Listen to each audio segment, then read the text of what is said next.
Welcome to day 18 of Bible Made Easy for Kids Reading by Dave Strahler. It is day 17 of Lent, and we are going to be starting on page 149.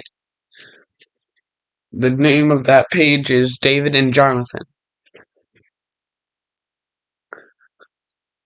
Having fled to Ramah, David now moved on to another place, and eventually he went back to his best friend, Jonathan. David asked his friend, "What have I done to your father that he wants to kill me?" Jonathan was quite sure that his father had no intention of doing David any harm. However, David knew better. It happened to be the time when the Israelites nation celebrated the moon festival, see Numbers 10:10. David had been invited as one of Saul's special guests. David said to Jonathan, "Let me go hide in the field until the day after tomorrow. If your father asks where I am, tell him that I have gone home. If he doesn't seem to mind, then I am safe. If he loses his temper, you can be sure he wants to harm me." "This is what we'll do," Jonathan said. "Once I know how my father feels about you, I will come to this field and give you a secret sign to let you know whether you are welcome or whether you must leave."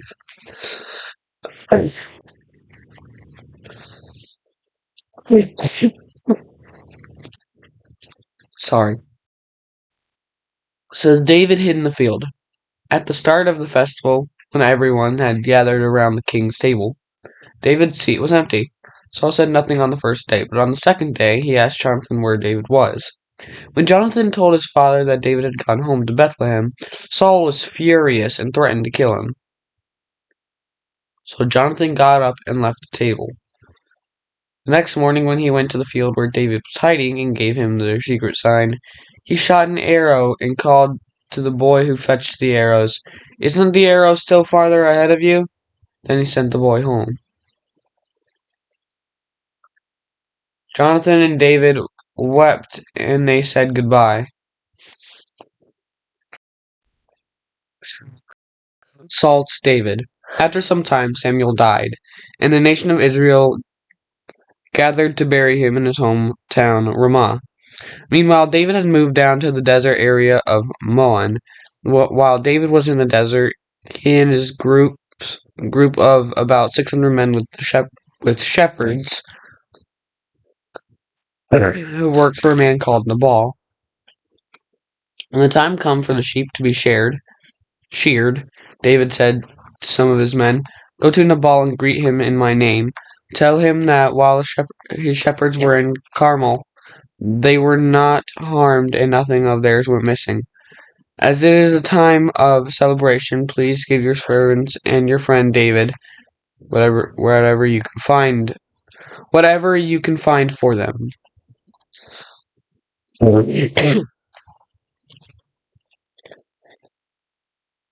Sorry. The men went to Nabal and gave him the message from their leader David. Nabal said to them, "Who is this man David? Who does this son of Jesse think he is? Why should I take my food and water and give it to a bunch of thugs who come from who knows where?" So the men went back and told David what Nabal had said. "Put on your swords," David said. Then he and about 400 of his men set off. Meanwhile, one of the servants told Nabal's wife, Abigail, how Nabal had insulted David's men, who had been protecting them. "They were like a wall around us day and night. Now there is trouble coming for our master and his family unless you can think of a way to change things." Abigail wasted no time. She quickly gathered 200 loaves of bread, some wine, 5 sheep, grain, raisins, and fig cakes. Then she loaded everything on donkeys and said to her servants, "Go on ahead, I'll be coming up behind you." Abigail didn't tell Nabal about her plan and set off on her donkey.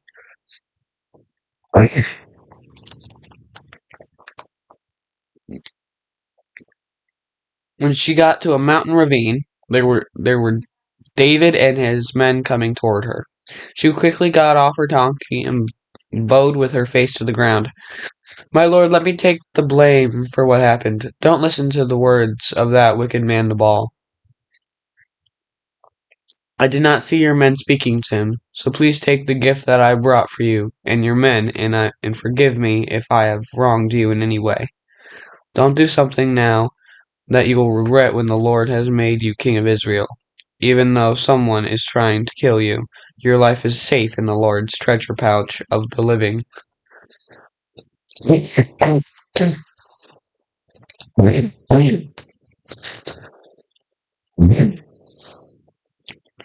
Sorry. About 10 days later, or no. Then David said to Abigail, Praise be to the Lord, who has sent you to meet me today and has kept me from taking revenge. David accepted Abigail's gift and sent her home in peace. About 10 days later, Nabal died. When David heard about Nabal's death, he asked Abigail to become his wife. Saul heard that David and his men were in the desert of Ziph. So he took 3,000 of his best men and headed for the desert in search for David. When David saw all the men, he sent scouts to find out if it was Saul still wanting to track him down. It was. So when night came, David and one of his men crept into Saul's camp. Saul was sleeping next to Abner, the commander of the army. Around them were 3,000 men. Abishai, the man who was with David, whispered, Surely God has handed your enemy over to you now. Let me pin him to the ground with a spear. But David said, Don't do it. Anyone who harms God's anointed one will be guilty. The Lord will take his life someday, or perhaps he will die of old age or in a battle.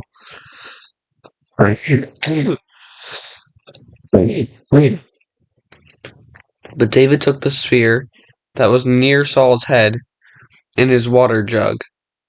When they left with everyone still sleeping soundly because the Lord had put Saul's men into a deep sleep.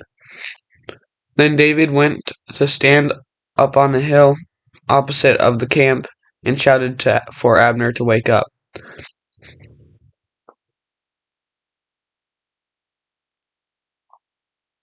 Why didn't you guard your king? Where is the king's spear, and where is his water jug? When Saul heard David's voice, he called, Is that you, David, my son? Yes, it is, David answered. Why are you still chasing me? What have I done? When Saul realized that David had spared his life, he said, Come back, David. Come back, David, my son. I will no longer try to harm you. So David went on his way, and Saul returned home.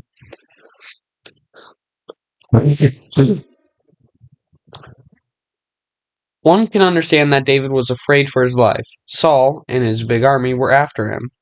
Twice before, David had dodged Saul's spear. Although fear is a natural feeling we have when we face trouble or danger, it is good to remember that God is always with us and will help us. See Psalms 46:1. We also need not worry about what might happen to us in the future because God has promised to take care of all our needs.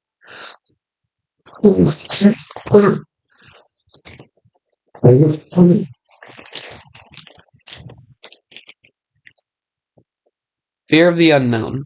So do not fear, for I am with you. Do not be dismayed, for I am your God. I will strengthen you and help you. I will uphold you with my righteous right hand. Isaiah 41:10. Fear of someone. Be strong and courageous. Do not be terrified because of them. For the Lord your God goes with you. He will never leave you nor forsake you. Deuteronomy 31:6. Also 31:8.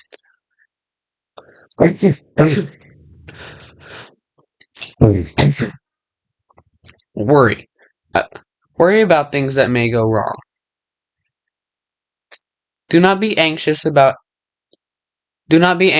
anything, but in everything be by prayer and petition with thanksgiving. Present your requests to God. Philippians 4:6.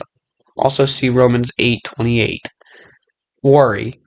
Worry about your needs. Jesus said, I tell you, do not worry about your life, what you what you will eat or drink, or about your body and what you will wear. Is not life more important than food, and the body more important than clothes? Matthew 6:25, also 6:26. Saul is killed. The Philistines were at it again. They had come to fight against the Israelites and killed many of them on Mount Gilboa. And then they closed in on Saul and his sons and killed 3 of them, including Jonathan, David's best friend. The fighting grew fierce, and it wasn't long before the archers caught up with Saul and wounded him. Saul said to his armor-bearer, take your sword and kill me before the Philistines come and torture me. But his armor-bearer was afraid and would not do it. So Saul took his own sword and fell on it. When the armor-bearer realized that Saul was dead, he also fell on his sword and died next to Saul.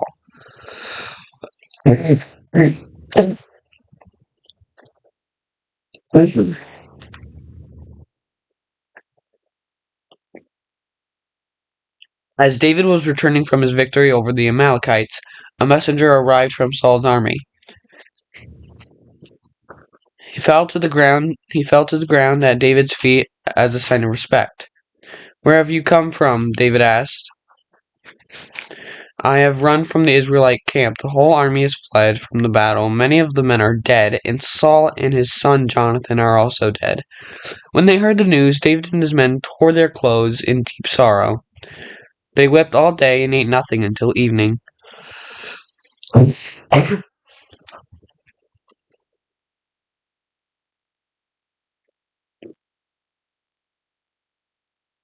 Sometime after this, David asked the Lord, should I move back to one of the towns of Judah? And the Lord replied, yes, go to the town of Hebron. So David packed up and went to Hebron with his 2 wives. His men also followed with their families and started living in and around Hebron.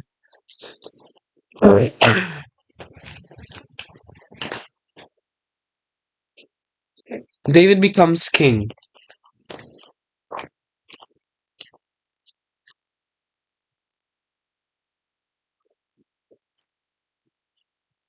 All the tribes of Israel came to David, who was staying at Hebron, and said, you are an Israelite, just as we are. Even when Saul was our king, you were the one who won our battles for us. The Lord has told you that you will be the shepherd of his people, Israel, and become their leader.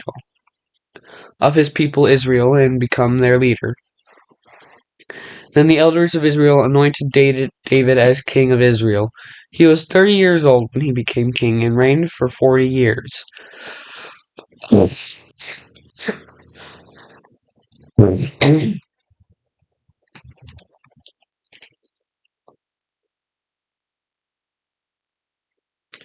He first reigned over Judah for 7 years. Then he reigned over the whole Israel from Jerusalem for 33 years. Before David set up his throne in Jerusalem, Jebusites were using the city as a fortress. They said to David, you won't be able to get into the city. Even the blind and lame among us will be able to keep you out.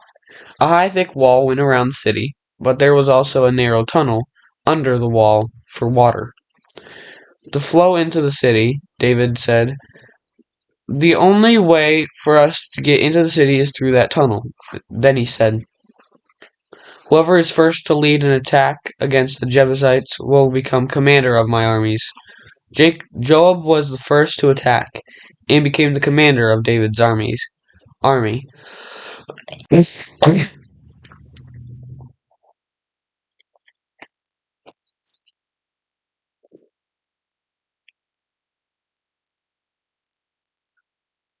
After a victory over the Jebusites, David made the fortress his home. That is why Jerusalem is called the city of David. And David became powerful because the Lord was with him and helped him. The ark is brought back. This is the last page we'll be reading. We will be reading. When Saul was king of Israel and Eli was the priest, Saul disobeyed God. He was impatient and stubborn and did not wait for God to lead him. Saul had taken the sacred ark of God into battle, where it was carried off by the Philistines. Now that David had been made king of Israel, the first thing he planned to do was bring the ark back. So he and his men went to the house of Abinadab, where the ark was being kept, and loaded it onto an ox cart. As they walked along, David and the people of Israel sang and made joyful music to the Lord. But then something bad happened. The oxen stumbled, and Uzzah, one of the sons of Abinadab, reached out to hold the ark. But God was angry because Uzzah dared to touch the holy ark of God, and Uzzah died right there next to the ark. David was afraid of the Lord that day, and instead of taking the ark to Jerusalem, he took it to the house of Obed-Edom. God blessed Obed-Edom while the ark was there. After 3 months, David went down to go fetch the ark. This time he made sure that the priests carried the ark, as God had instructed, and he sacrificed offerings to the Lord.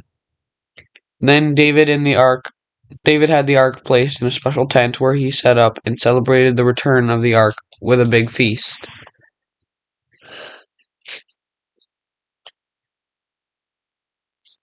That was the reading for my part of the reading today. I hope you all enjoyed the reading. I will now let my sister set up for her part of the reading. Also, please subscribe. I hope you guys enjoyed my brother's reading. Today's Bible verse is on 27. The Lord your God is with you, the mighty warrior who saves. Zephaniah 3:17. Hope you guys have a good day and goodbye. What did I do again?